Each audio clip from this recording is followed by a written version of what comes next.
Hey everyone, and welcome back to a brand new action-packed explainer. Today we're blasting off into an ancient adventure that is just full of wild surprises and a totally giant promise God made to a very, very old man.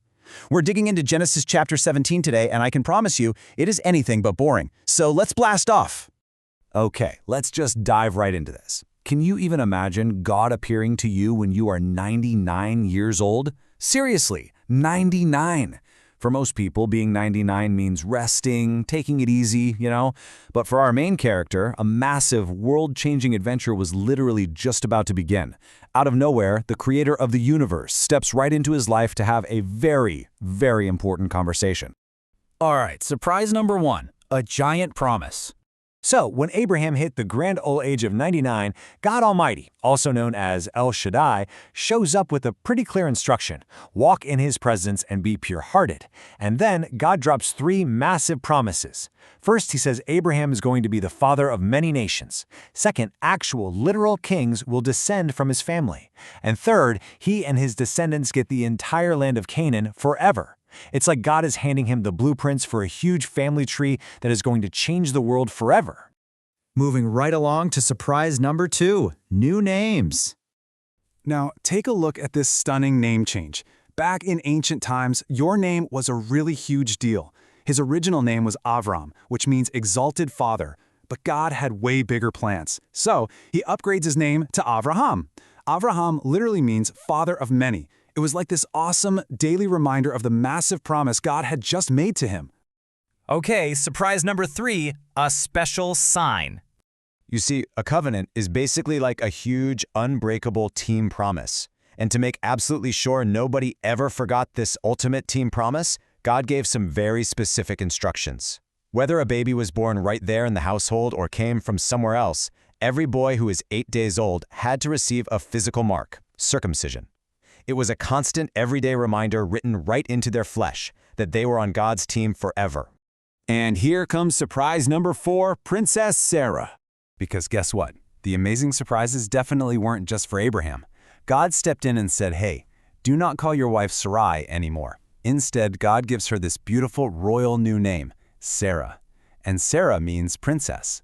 So just like Abraham, Sarah was getting a brand new name that showed off the totally magnificent future God had in store for her.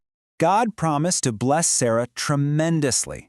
He promised that he would actually give Abraham a son by her, and that she would become a mother of entire nations. Kings would actually come from her family line. This was an absolutely astonishing blessing for a woman who had never, ever been able to have children.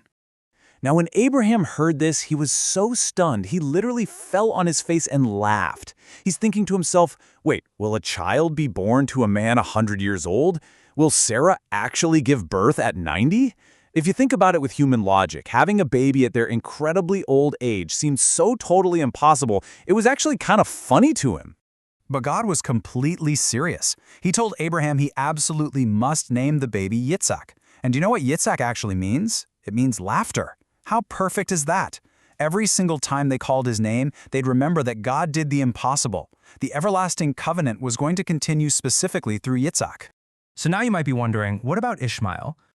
Well, right in the middle of all this joyous news, Abraham didn't forget his older son. He earnestly asked God to bless Ishmael too.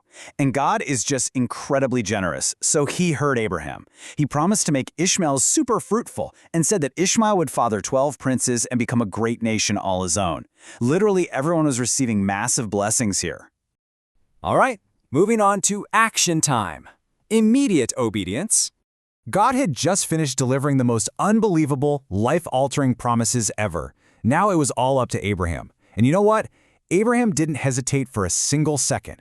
That very same day, he obeyed immediately. He circumcised himself at 99, his son Ishmael at 13, and every single man in his household, exactly as God commanded. He locked in that team promise without a second thought. Abraham's quick obedience is just a spectacular example for all of us, but it kind of leaves us with an exciting, personal question to ask ourselves. If God asked you to do something difficult, but paired it with an unbelievable promise, would you obey immediately like Abraham did? As we wrap up this explainer, the most important takeaway is super clear. The moral of Genesis 17, trust God's promises, walk blamelessly, and honor covenants through faithful obedience. Keep that tucked away in your heart. And always remember the amazing adventure of the everlasting covenant.